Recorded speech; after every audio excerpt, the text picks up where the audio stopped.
Karena saya sudah jadi kiai sebelum diangkat PBN. Ya ini saksikan ya para muhibin saya. Jadi kalau SK itu ikrar, ngakui kalau Gus Bak manfaat, saya terima. Kan hanya ikrar saja, Pak. Tapi kalau merasa ngangkat dari bawah ke atas, itu tak lawan sampai apa? Pengadilan, sampai di akhirat. Tersangkanya ya yang sedang jabat sekarang. Tapi saya yakin enggak, Kiai Miftahul Ahyar itu orang alim karena alumni Sidogiri dan menantunya Syekh Duki. Di antara gurunya itu pernah mbah mertua saya karena istri saya orang Sidogiri. Beliau juga besanan sama keluarga Lasem, saya ini Durbiah Lasem. Pak Said Akil juga orang alim, mbah-mbahnya juga orang alim. Baru kemarin nyocokkan nasab sama saya. Buyut-buyutnya beliau itu adik buyut saya, pernah cocokkan sama saya. Gus, saya sama saya tua mana? Tua saya, buyut kamu adik buyut saya, kata saya gitu. Tapi saya tetap hormat sama beliau karena ya pernah sepuh umurnya setidaknya. Jadi saya ulang lagi, ngaji seperti ini itu sebetulnya lebih ke show, pertunjukan, supaya pertunjukan ini tidak dosa. Saya isi ngaji betulan tapi jangan diulang karena biasa ngaji rutin. Saya di Jogja tafsir Jalalain sudah juz 23, pernah khatam hikam, sekarang Nashihul Ibad separuh. Saya ngaji di Sidogiri Itkon, di Sarang Balaghatul Quran, di Hajen Lubul Usul, tapi sarahnya yang Thariqatul Usul, sarahnya Mbah Sahal Mahfud. Jadi baru di sini ngaji bersaing sama orang yang mondok berapa? 3 bulan. Ini masalah. Masalah. Nggak boleh mondok itu harus buat tulis zaman. Tapi ya tidak apa-apa, mungkin laduni ya. Jadi kalau mondok cepet itu kemungkinannya apa? Laduni. Begini, tapi saya tertarik apa yang dikatakan Kiai Haji Abdul Manan tadi menyangkut kalimat tauhid. Saya ngaji di mana-mana bilang, kalau ngaji itu yang tahqiq itu detail. Detail itu bahasa Arabnya tahqiq.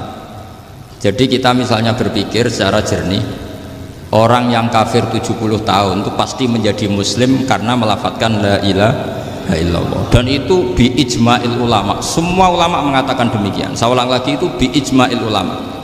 Karena mansus di Quran ada ayat qulil ladzina kafaru iyantahu yughfar lahum ma qad salaf. Kalau orang yang kafir 70 tahun bisa dihilangkan kekafirannya hanya dengan kalimat la ilaha illallah Muhammadur Rasulullah, berarti kalimat ini statusnya apa? Penghilang kekafiran. Apa? Penghilang kekafiran. Lalu ada kelompok yang mengatakan gara-gara kalimat la ilaha illallah dan pegang patok nisan itu orang menjadi kafir. Ini kan jadi paradok. Lafadz yang kita statuskan sebagai penghilang kekafiran dengan lafadz yang sama orang menjadi kafir. Itu nggak ketemu nalar. Mbok nalar paling apapun tetap nggak ketemu. Kecuali tadi ya dalilnya pokoknya ngotot tadi. Itu memang kacau itu. Tapi alhamdulillah mereka insya Allah ya sadar. Kamu jangan bayangkan mereka tidak sadar terus, berarti kamu doanya jelek. Bisa saja mereka sudah ingin sadar, berhubung digojlok ini terus gak jadi sadar. Jadi jangan-jangan salah kita karena sering gojlok sehingga yang mau sadar jadi tidak apa? Nggak sadar. Saya tadi jam 10 sampai setengah 2 masih ngajar di pondok saya ngajar tafsir masih di Rembang sana saya. Terus saya ke Semarang Dalalah Muyassar, ya mungkin agak-agak keramat, jadi tetap jam 3:04 saya bisa ketemu Habib Umar Hafid.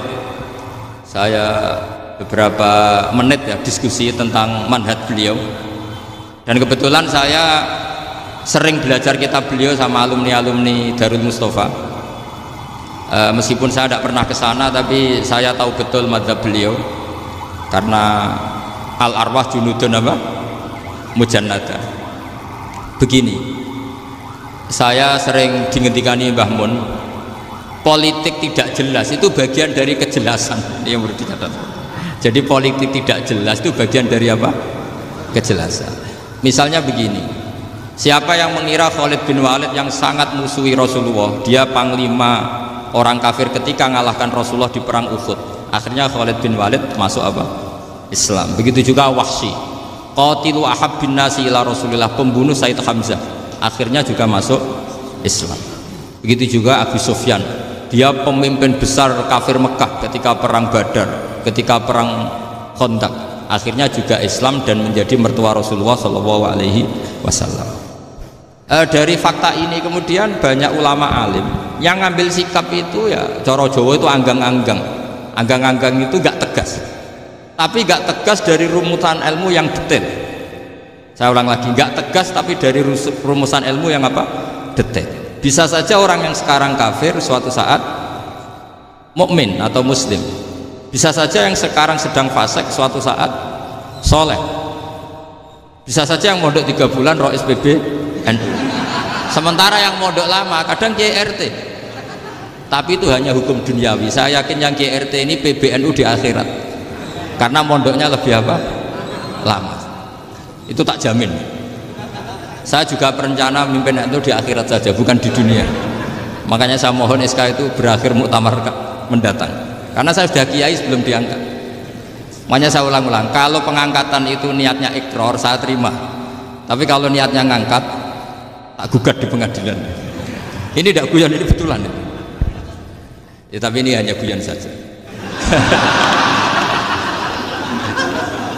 Nah, ini penting saya utarakan teori ngaji ya. Ini saya bacakan naskah asli Sayyid Umar Hafid supaya Anda dapat barokah beliau. Karena beliau selain alim allamah, muridnya Habib Salim, juga beliau pernah ngaji kutub Sayyid Abdul Qadir Segaf di Jeddah. Juga beliau sering istifadah di beberapa kiai. Ini saya baca teks Arabnya kemudian saya terjemah. Bagi yang tidak setuju pemaknanya bisa gugat, karena saya baca Arabnya. Yang nggak setuju pemaknanya bisa gugat, tapi tak jamin kalah karena saya paham betul teksnya maknanya seperti itu. Logikanya tadi ya, ketika Rasulullah ngambil sikap tegas kepada Qatilu Hamzah yaitu Wahsy, dan ketika Rasulullah ngambil sikap tegas pada orang-orang yang mengalahkan beliau di perang Uhud, kaifa yuflihu qaumun fa'alu bi anbiya'ihim hakadha, bagaimana mereka jadi orang benar atau orang yang dapat apa? Kebahagiaan kalau mereka perlakuannya seperti Nabi seperti ini, yaitu Nabi sujja wajhu masyhur wa kusirat ruba, yaitu Nabi itu wajahnya terluka, gigi serinya tanggal. Orang-orang seperti ini tuh nggak akan bejo kalau orang Jawa, nggak akan falah. Tapi apa yang terjadi? Allah menurunkan ayat laisa laka minal amri syai'un aw yatuba 'alaihim aw yu'adzibahum. Muhammad itu bukan wilayah kamu ngecap orang, menstigmasi orang itu tidak wilayah kamu. Saya bisa saja mengampuni mereka atau menyiksa saya itu atau menyiksa mereka itu wilayah saya, kata Allah. Saya bisa saja mengampuni mereka atau menyiksa mereka itu wilayah saya. Sehingga akhirnya apa? Rasulullah tidak ngambil sikap yang mungkin orang lain mengatakan itu tidak tegas. Tapi itu kearifan. Betul, akhirnya Wahsy malah masuk Islam. Khalid bin Walid panglimanya juga masuk Islam.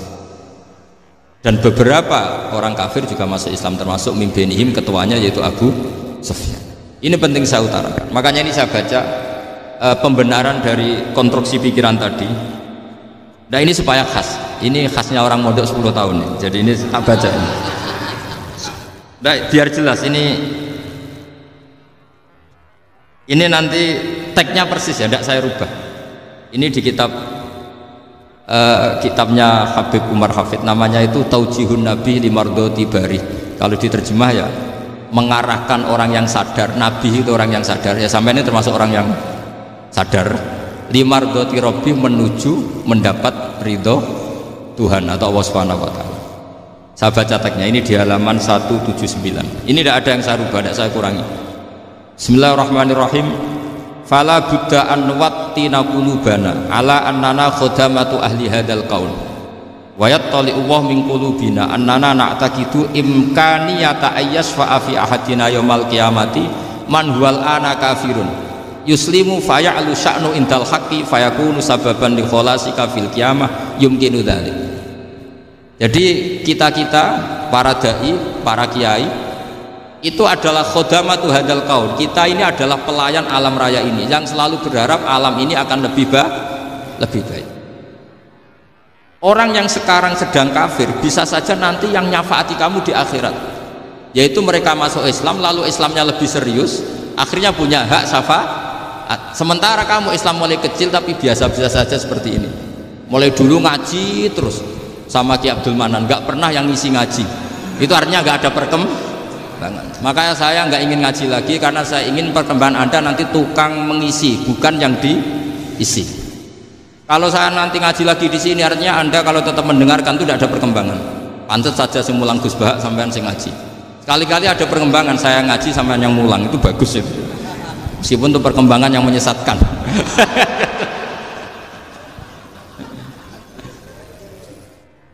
Ini penting saya utarakan. Ini dawuhnya Said Umar ya. Orang yang sekarang sedang kafir bisa saja orang ini nanti nyafaati kamu. Yaitu beliau orang ini Islam, kemudian Islamnya serius, maka punya hak syafaat. Sementara kamu Islamnya biasa-biasa saja. Itu masyhur kayak Sayyidina Umar. Sayyidina Umar Islam di hari itu langsung makomnya makom yang a'la. Sehingga mengalahkan yang sudah Islam lebih lama. Karena Islamnya Umar itu menjadi izzatul Islam betul. Makanya jangan benci orang tegas teman-teman, kadang ya ada baiknya. Abu Bakar itu sudah Islam tapi layinal janib, orangnya santun. Kalau dipisahi orang yang menengahi lah, kira-kira seperti itu. Begitu juga Bilal, Ammar, Suhaib. Singkat cerita, Rasulullah itu sering dibully ya, sering disiksa orang-orang kafir. Rasulullah berharap, wah kalau yang Islam gini terus repot. Melihat Umar ini petarung di pasar Uka, dia dapat uang itu kalau tarung, menangan. Kata Rasulullah, kalau ini yang Islam ya bagus. Dia berdoa, Allahumma aizal Islam bi Umar. Itu kira-kira 2 hari dari doa beliau, Umar masuk Islam. Itu pertama masuk Islam itu orang-orang kafir diparani. Kalau kamu ganggu Rasulullah Muhammad tak bunuh. Semenjak itu orang kafir yang gentenan sembunyi. Sehingga kata para mereka yang Islam selalu jaya mut aslama Umar, ketika Umar masuk Islam. Itu dalam satu hari Islam itu Rasulullah sudah ngendikan Umar yang Islam sehari ini imannya kalau ditimbang separuh ahli dunia masih unggul sama Islamnya Umar. Nah bisa saja seperti itu. Jadi saya minta sama teman-teman yang mencintai ilmu, tidak tegas itu bagian dari ketegasan dalam ilmiah. Karena kita ini tidak mengendalikan dunia, tidak mengendalikan hidayat, hanya Allah piyambak yang ngasih hidayat. Maka sikap kita laisalaka minal amri syai'un aw yatuba alaihim aw yu'adzibahum. Rasulullah yang ahabul khalqi ilallah saja tidak boleh tegas karena semuanya potensi itu ada. Cuma kita tegas dalam kebenaran saja, tapi nggak perlu tegas dalam mengawal kebenaran. Kenapa demikian? Karena Islam ini agama yang akan dijaga Allah ila yaumil. Yang jaga Islam bukan PBN, bukan PP Muhammadiyah, bukan kiai. Yang menjaga Islam namun Allah Subhanahu wa ta'ala. Makanya Sayyidina Umar itu kalau disuruh mikir Islam itu gak mau betul. Masyhur itu dalam tarikh. Umar mimpin itu sukses, banyak futuhat. Singkat cerita akhirnya orang tuh kelangenan, wah kalau Umar meninggal kayak apa. Sehingga Abdullah bin Umar setiap jalan-jalan itu dibully. Kalau sekarang dibully, ya Abdullah bin Umar, bapak kamu itu gimana? Sudah sepuh mau meninggal kok tidak suksesi. Kalau saja ada orang penggembala kemudian meninggalkan kambingnya di hutan, kamu anggap orang yang mudhoyi enggak, menyanyiakan kambing itu enggak? Ya iya, kata Abdul bin Umar. Apalagi amru hadil umat ini mau ditinggal gelanggang, nanti suatu saat Umar meninggal. Mbok yo suksesi supaya jelas. Logika itu diaturkan ke Umar radhiyallahu anhu, ke Sayyidina Umar.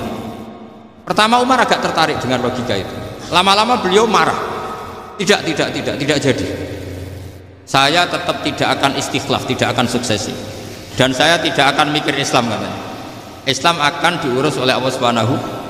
Terus beliau ngendikan, Islam ini jalan ketika ditinggal Abu Bakar, bahkan ketika ditinggal ahabbul khalqi ilallah akramul khalqi indallah, yaitu Rasulullah Muhammad sallallahu alaihi wasallam. Coba Islam dulu dipimpin Abdul Qadir ketua wali, dipimpin Wali Songo, dipimpin orang top. Sekarang dipimpin mondok 3 bulan jalan. Karena Islam yang ngatur Allah Subhanahu wa ta'ala. Jadi ini penting.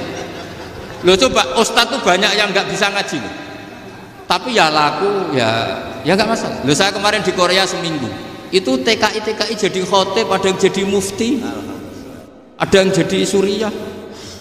Itu ada yang di sana jadi suriah, pulang ke kampung angon kambing lagi. Loh itu teman saya kenal. Iya suriah Korea tapi. Artinya gini, bahkan masjid semua yang di Korea itu didirikan oleh TKI dan TKW. Mereka digerakkan Allah untuk mikir agama, karena agama ini milik Allah. TKI saja mikir. Makanya ini penting, yo dakwah tapi tauhidnya sing kenceng, jangan dakwah kenceng tauhidnya kendor. Itu bahaya betul. Saya ulang lagi ya, ini dawuh Habib Umar. Jadi kata beliau, fala budda'an wattina qulubana. Kita harus yakin seyakin-yakinnya bahwa semua kemungkinan itu mungkin. Makanya masyhur dalam tarikh ketika kafir Quraisy mau disiksa oleh para malaikat karena mereka sering menyakiti Nabi, kata Nabi gimana? Jangan. Saya berharap kalau bapaknya tidak mukmin, suatu saat anaknya mukmin. Masyhur dalam tarikh. Musuh Nabi besar siapa? Walid bin Mughirah. Punya anak Khalid bin Walid. Abu Lahab punya anak Darrah, itu mukminah yang baik. Abu Jahal punya anak Ikrimah, itu mukmin yang baik. Di Indonesia lebih hebat lagi. Bapaknya ra iso maca Quran, anaknya hafid. Bapaknya utun ratamat SD, anaknya jadi dekan. Di Indonesia banyak orang nggak siapa-siapa, anaknya jadi presiden, anaknya jadi menteri. Artinya jangan karena bapaknya kafir kamu nganggap anak turunnya pasti selalu kafir. Teori itu sudah salah zaman Rasulullah. Yaitu Walid akhirnya punya anak Khalid, Abu Lahab punya anak Darrah. Terus siapa? Abu Jahal punya anak siapa? Ini penting saya utarakan karena dakwah kalau terlalu semangat, nanti kalau menghilangkan tauhid bahaya. Tetap innal huda. Uni Soviet kayak apa? Mengkooptasi negara-negara sekelilingnya sampai jadi Zuni. Tapi apa yang terjadi? Uni Soviet yang runtuh, persemakmurannya semua rata-rata jadi negara apa? Islam, kayak Uzbek, kayak Ceknya, kayak apa? Karena agama ini diurus Allah. Sehingga kalau dalam, tapi kamu ngitmai agama nggak apa-apa. Makanya istilahnya Habib Umar, khodamah itu pelayan, nggak apa-apa. Kita ngitmai agama itu nggak apa-apa. Dengan ngitmai terus mikir nggak apa-apa. Tapi jangan mikir yang merasa kalau kita mati, wah nanti agama ini kukut karena saya mati. Kamu itu siapa? Agama Islam ini tidak pernah dipasrahkan kamu, diurus oleh Allah Subhanahu wa Ta'ala sendiri. Sehingga ketika Wali Songo meninggal, agama ini tambah kuat sampai sekarang. Kecil saya itu kalau pengajian susahnya bukan main, harus izin sana sini. Sekarang setiap pengajian polseknya datang, polresnya datang, nggak ada intel, nggak ada. Padahal kiai dulu sama kiai sekarang itu kira-kira alim mana? Alim kiai dulu. Mbah Hasyim Asy'ari itu ngarang kitab sampai dibaca di Yaman. Saya sering baca juga kitab beliau, Risalatu Ahli Sunnah wal Jamaah. Kiai sekarang mau terjemah aja kadang salah memahami. Tapi ya Islam tetap jalan karena Islam ini dikawal, dijaga oleh Allah Subhanahu wa Ta'ala. Maka kalau dalam cerita tarikh sirahnya Ibnu Ishaq itu, tauhid itu penting. Beliau cerita begini, Sayyid Abdullah itu namanya Abdullah bin Abdul Muthalib. Kita tahu kenangannya Rasulullah terbanyak itu bukan dengan Sayyid Abdullah tapi dengan Sayyid Abdul Muthalib, dengan mbahnya. Karena Nabi itu mulai kecil dirawat oleh siapa? Mbahnya. Yaitu yang disebut Nabi ketika 2 bulan kan abahnya sudah meninggal. Ya saya baca ya, pakai bahasa Arab biar jadi bid'ah. Nanti kalau bahasa Indonesia ada bid'ah. Tidak betul. Diba atau berjanji sebenarnya itu kitab sejarah, berhubung dibaca bahasa Arab terus kayak mantra. Terus yang belakang mau nyenggai soleh aleh, sehingga kubu sebelah bilang itu khurafat dan bid'ah. Coba diterjemah ini, coba nanti saya baca bahasa Arab. Walamma tamma min hamli syahroni ala masyhuril aqwalil marwiyatu fiya bil madinati abuhu Abdullah wa kana qad istaza bi aqwalihi bani adi min at-taifatin najariyah wa makatha syahron saqiman yu'anu nasukmahu wasyaqwa. Terus di pojok sana bilang soleh aleh, pasti kubu sebelah yang liwat, wah itu khurafat bid'ah karena dianggap mantra. Padahal artinya coba sampean baca bahasa Indonesia, ketika hamil Rasulullah umur 2 bulan, abahnya meninggal di kota Abwa. Kota Abwa adalah kota keluarga besar ibunya Sayyid Abdullah. Kebetulan pas ke sana beliau sakit sampai 1 bulan dirawat. Bid'ahnya di mana kalau diterjemah? Wong itu kitab tarikh. Makanya saya nggak tahu yang membidah-bidahkan tiba itu karena tadi. Tapi sampean juga ikut salah karena nyenggai sholawat kantok itu. Jadi makanya saya bilang tadi kalau bahasa Arab bid'ah, kalau sudah terjemah bid'ah karena kelihatan kalau itu hanya kitab tarikh. Loh, coba bid'ahnya di mana? Wa ba'du fa'aqulu wa Muhammad bin Abdullah bin Abdul Muthalib bin Hashim.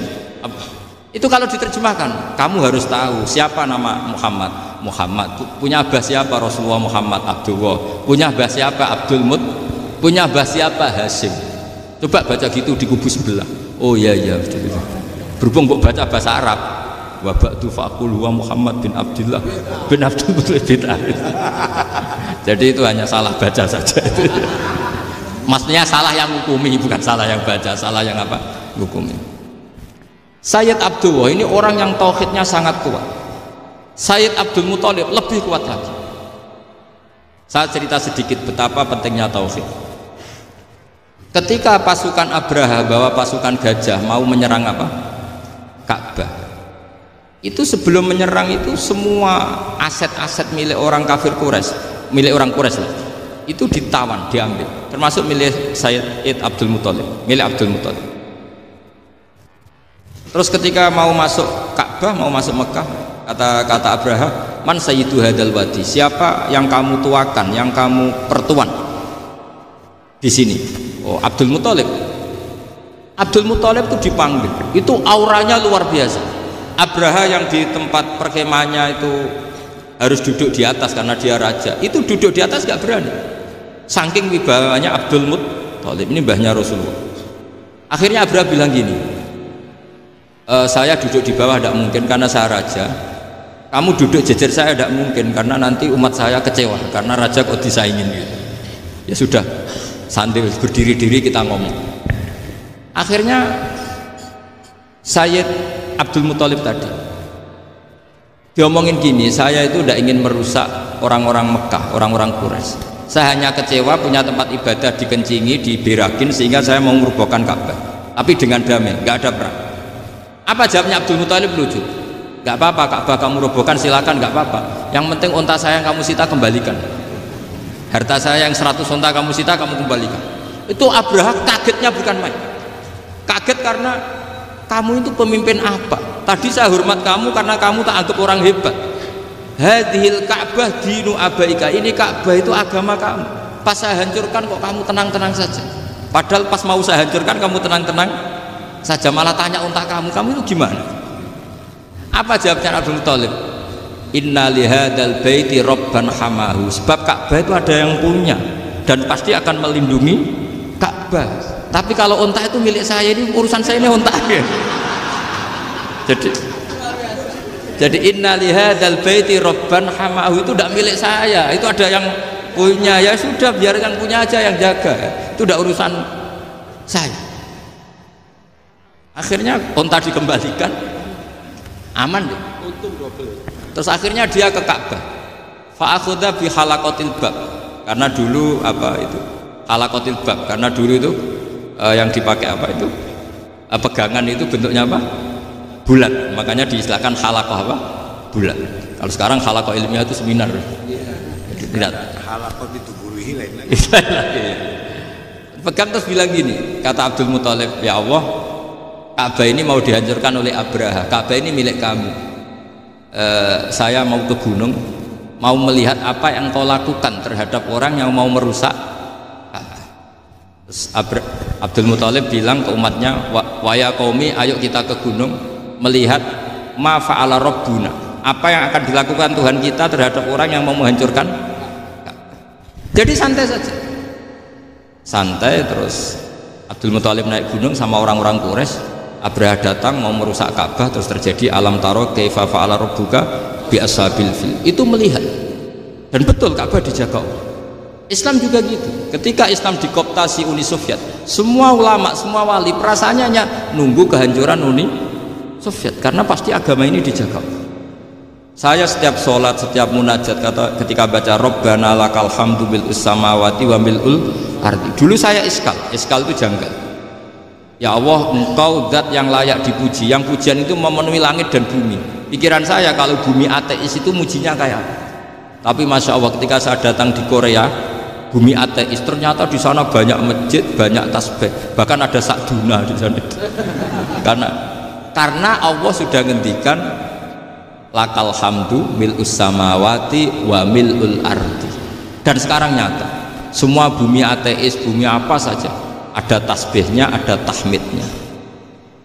Makanya sadaqallahul adzim ketika ngendikan sanurihim ayatina fil afaq walladzi arsala rasulahu bil huda dinil haqqi liyuzhirahu 'alad dini kulli. Makanya saya mohon sekali bahwa agama ini harus kamu khidmah, tapi nggak boleh kamu pikir, atau dibaliklah, khidmah maka memikir, tapi tidak usah GR bahwa agama ini diserahkan sampean. Saya juga gak ridho agama kok diurus orang-orang kayak gini, kayak apa nasibnya.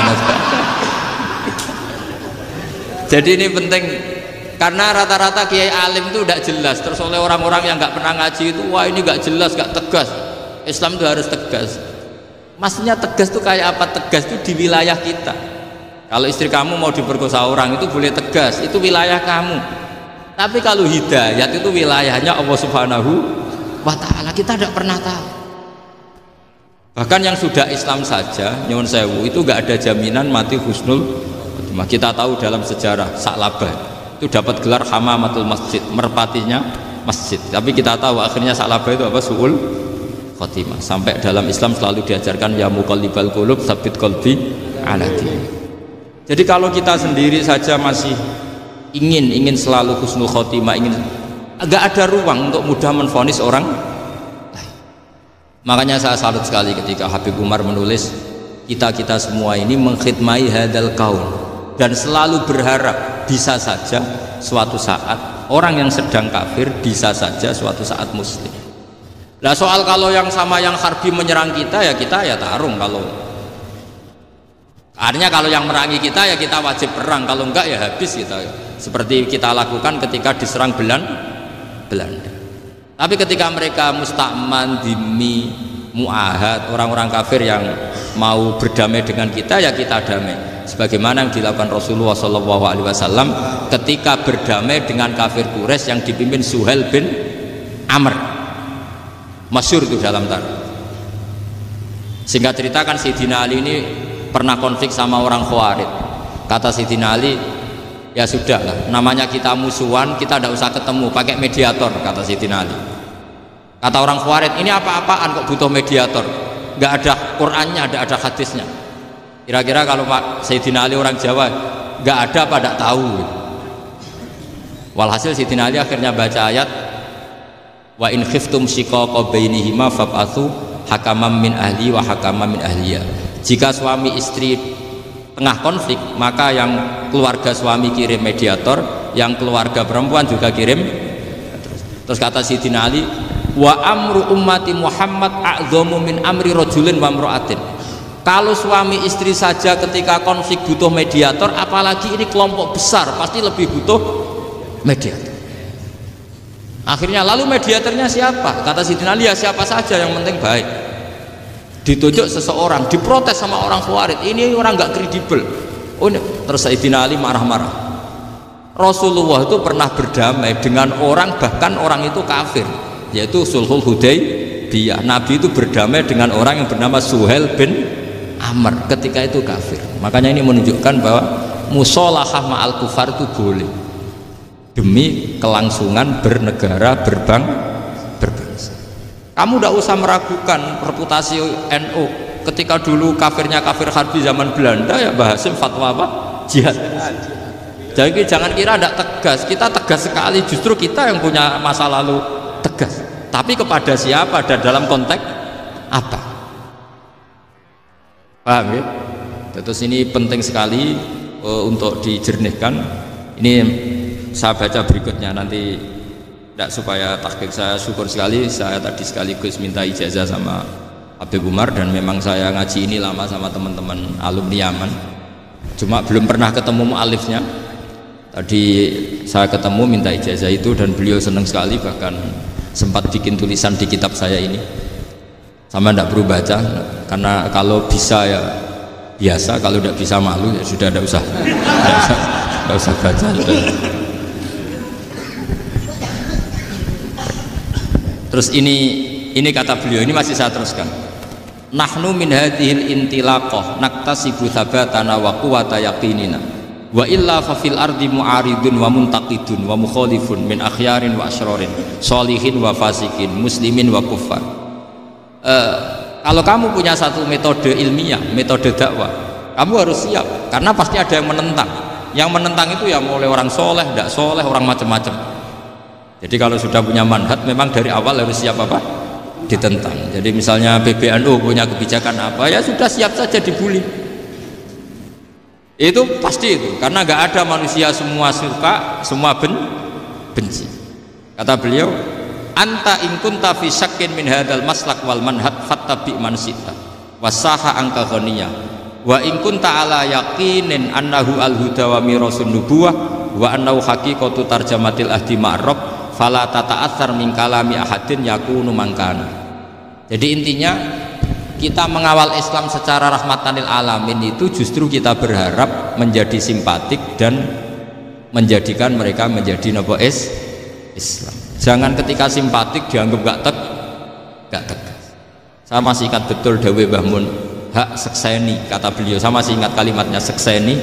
Aku ra tegas itu berdasar ayat laisa laka minal amri syai'un aw yatuba alaihim aw yu'adzibahum. Karena potensi sosial itu bisa rubah. Orang yang sekarang kawan kamu bisa saja suatu saat jadi musuh. Yang sekarang musuh kamu bisa saja suatu saat jadi kawan. Terus kamu ngambil sikap tegas dalam sesuatu yang nggak stabil seperti ini, lalu tegas itu kan nggak pada tempatnya. Makanya yang seperti ini kata Allah pakai asa itu menawa-menawa. Asa wahu ayyaj'ala bainakum wa bainal ladzina adaitum minhum mawaddah. Bisa saja orang yang sekarang musuhan dengan kamu suatu saat dijadikan mawaddah. Kamu udah mawaddah itu saling mengasihi. Kamu udah usah tanya wallahu qadir, kata Allah, karena Allah mampu. Jadi dalam hukum-hukum sosial Allah seringnya bilang apa? Asa.